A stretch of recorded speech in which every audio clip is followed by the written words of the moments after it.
Chapter 20. Now you have the power. Use it. I am the master of my fate. I am the captain of my soul. William Ernest Henley. Tap, tap, tap, tap.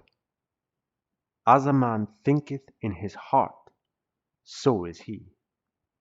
Tap, tap, tap, tap. I know it. I believe it. And it's so. Tap, tap, tap, tap. TNT. It rocks the earth. This book will do everything for you that is claimed, but you must listen to it and re-listen to it until every sentence, every word is thoroughly understood. And then you must apply the principles and mechanics with your whole heart and soul.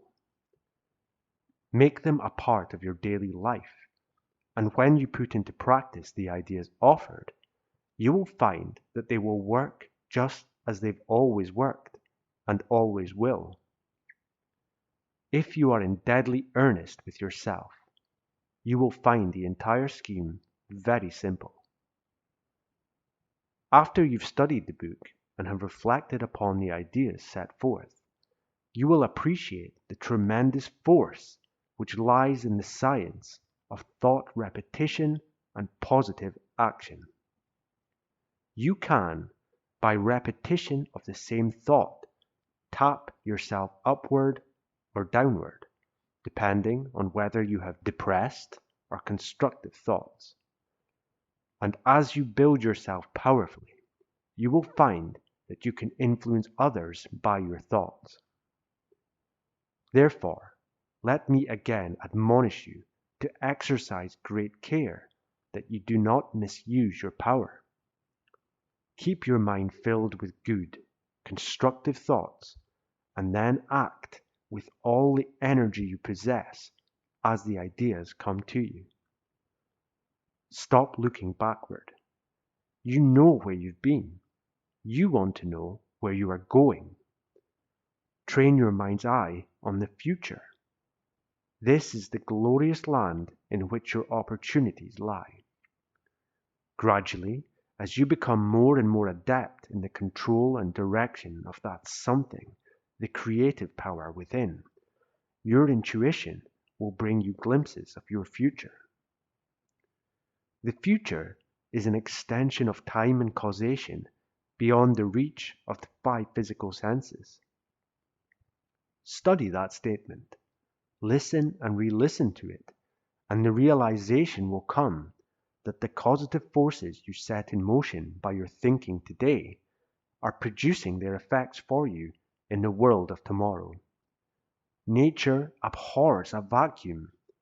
Something is happening everywhere at all times, and everything that is happening is repercussing on everything around it. A great scientist said it all in one sentence when he declared, "The only thing permanent in the universe is change." Millions of cells in your body are dying, and millions of new cells are being born every day. Old ideas are dying and fading away as new ideas originate in mind. You are not the same today as you were yesterday, in body or thought. Many great seers throughout the ages have been able to look into the future and intuitively sense what was coming toward the people of the world in time as a result of their own thinking. Alfred Lord Tennyson left this earth in 1892, but listen to his prophetic voice as he says, "For I dipped into the future, far as human eye could see, saw the vision of the world and all the wonder that would be, saw the heavens fill with commerce, argosies of magic sails, pilots of the purple twilight dropping down with costly bales, heard the heavens fill with shouting, and there rained a ghastly dew from the nations' airy navies grappling in the central blue, till the war drum throbbed no longer and the battle flags were furled, in the Parliament of Man, the Federation of the World.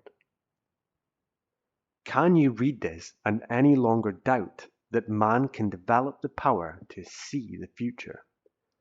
There is unimagined power in TNT as it applies to the present and the future.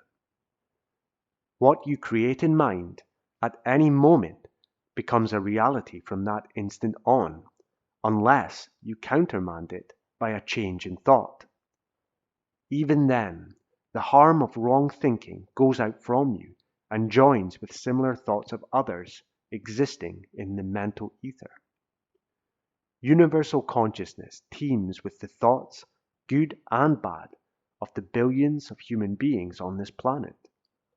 The stupendous vibrations from these thoughts are having their effect on individual consciousness, as individuals tune in and tune out of different levels of this mass thinking.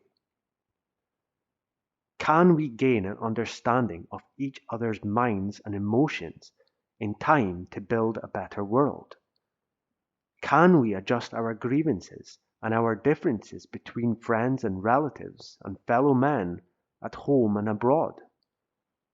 Or will, as Tennyson suggests, this nation's airy navies have to grapple in the central blue, sending down their rains of ghastly dew?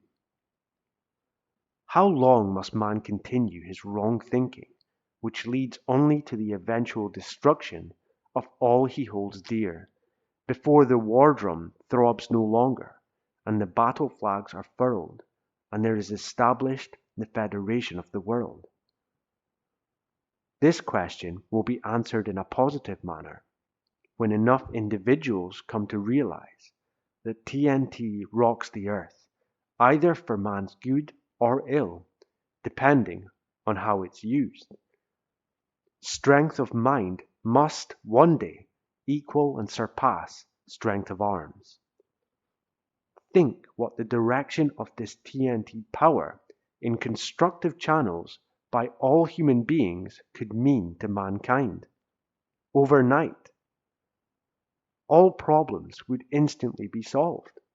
Inventions of benefit to humanity would liberate the entire human race from bondage of every kind, and true understanding and tolerance of others would come into existence.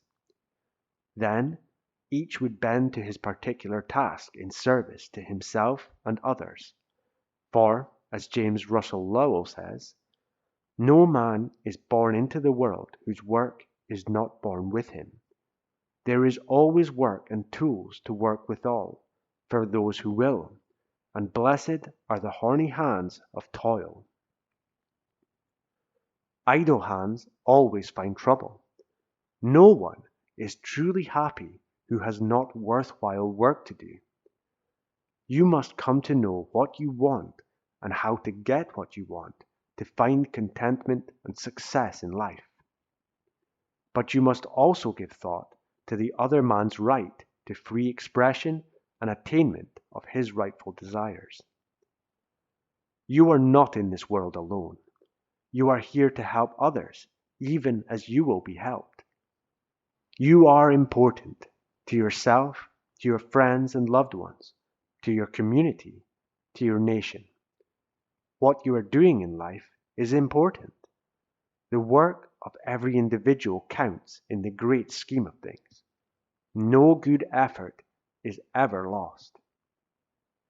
When you do the best you can each day, whatever your job or responsibility may be, you are improving yourself and the conditions around you. Knowing that you possess this power within, and knowing how to draw upon it, you need not waste your time and energy worrying about national and international conditions that are beyond your influence. Make your influence felt where you live, and you will be doing your part and inspiring others to do theirs. Remember, every thought kept ever constant leads to action, and results follow. So keep this book always close at hand, Listen to it, study it, and re-listen and study it as frequently as possible. Practice, practice, practice. Tap, tap, tap. Inspire others by your daily demonstration of right thinking. By so doing, you will be contributing your share towards making the world in which you live a better, safer, happier place. And what goes out from you that is good goes out to the world at large as well, and finds its affinity with right thinking people everywhere. In the beginning, all things were good. Man himself made them bad. You do evil, and evil will be done to you. You do good, and you will receive good in return. You can be what you wish and have everything you want, provided you are willing to pay the price in time, thought, effort, and energy. You now have the key. May you make it work. That something, rightly used, is TNT. It rocks the earth. It is the power within you.